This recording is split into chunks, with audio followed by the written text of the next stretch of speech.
কক্সবাজার সমুদ্র সৈকত অন্যাজ্যে মৃত মা হস্তফর মিছিল চলের। সামুদ্রিক হস্তফর প্রজনন মৌসুমত আবারও একের পর এক মৃত মা হস্তফর দেখা মিলের সৈকতের বিভিন্ন পয়েন্ট সহ উপকূলীয় এলাকাত। এসব মৃত হস্তফর অধিকাংশই অলিভ রিডলি প্রজাতির হস্তফ বলে জানা গিয়ে। সেন্ট মার্টিন দ্বীপোত্তন শুরু করে কক্সবাজার দীর্ঘ সৈকত এবং সোনাদিয়া দ্বীপুর বালুচরলি সামুদ্রিক কাসিমুর ডিম পারিবের অন্যতম স্থান। এবার এসব সৈকতের ন্যাচ দেখা গিয়ে মৃত হস্তফর সরাসরি ডিম ফাইটয়ে হস্তফর মৃত্যু হচ্ছে উদ্বেগজনক পর্যায়ে। বাংলাদেশ সমুদ্র গবেষণা ইনস্টিটিউট দেওয়া তথ্য মতে কক্সবাজারের সমুদ্র উপকূলত গত এক সপ্তাহে জানুয়ারির 24-29 তারিখ পর্যন্ত 84 মৃত অলিভ রিডলি মা হস্তফ উদ্ধার করা হয়। তবে প্রকৃত সংখ্যা আরো অনেক বেশি হবে বলে ধারণা স্থানীয় লোক।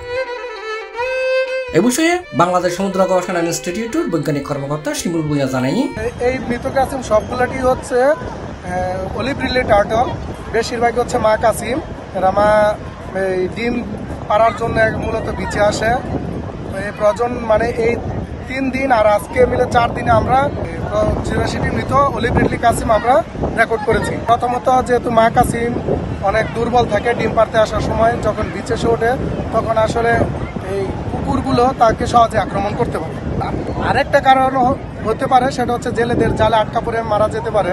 একটা কারণ হতে পারে যে বোটের সাথে ধাক্কা লেগে মারা যেতে পারে।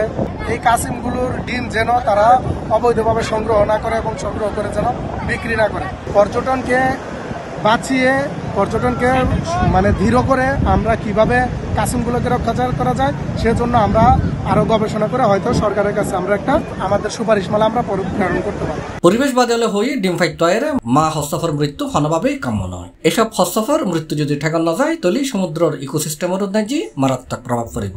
এক সপ্তাহে প্রায় 84-85টা মতো কাছিম মৃত উদ্ধার হয়েছে বলে আমরা শুনেছি এবং দেখেছি। কাছিমের জন্য যেই ডিম পাড়ার জায়গাগুলো রয়েছে সেখানে মানুষের চলাচলে বৃদ্ধি পাওয়াতে এবং তাদের জন্য নিরাপদ জোন না থাকায় কুকুরের এরা সমুদ্রের তীরে যখন ডিম পাড়তে আসে কিংবা একটু রেস্টে আসে তখন কিন্তু কুকুর আর এবং মানুষের উপদ্রব সমুদ্র সৈকতে এই দুইটার প্রভাবও কিন্তু তাদের মৃত্যুর একটি কারণ হতে পারে। এখানে আরেকটা কারণ হতে পারে যে সমুদ্র সৈকতে কিন্তু বিহিং জাল, কারেন্ট জাল, নানান মৃতপাত যে জালগুলো সৃষ্টি হচ্ছে সেগুলো কারণে কিন্তু আমরা অনেক সময় কাছিমের পা হারানোর দৃশ্য দেখি, কাছিম আঘাতপ্রাপ্ত কাছিমগুলো তীরে আসতে দেখি, সেগুলো কিন্তু আমাদের দেখা উচিত। আমরা দীর্ঘদিন দাবি জানাচ্ছি কক্সবাজারের কিছু জায়গা এক্সক্লুসিভ করার জন্য, বিশেষ করে কাসিমের ডিম পাড়ার জন্য, বিভিন্ন প্রাণী অভয়ারণ্য করার জন্য। সেটি আমরা দীর্ঘদিন দাবি জানাচ্ছি, সেটি হচ্ছে না। সরকারিভাবে স্থায়ীভাবে জায়গা নির্ধারণ করে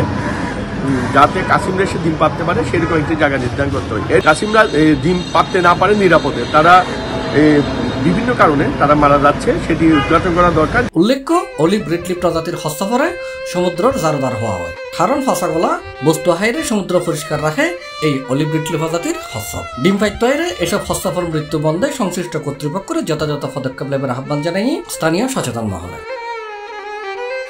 C+ TV, চট্টগ্রাম।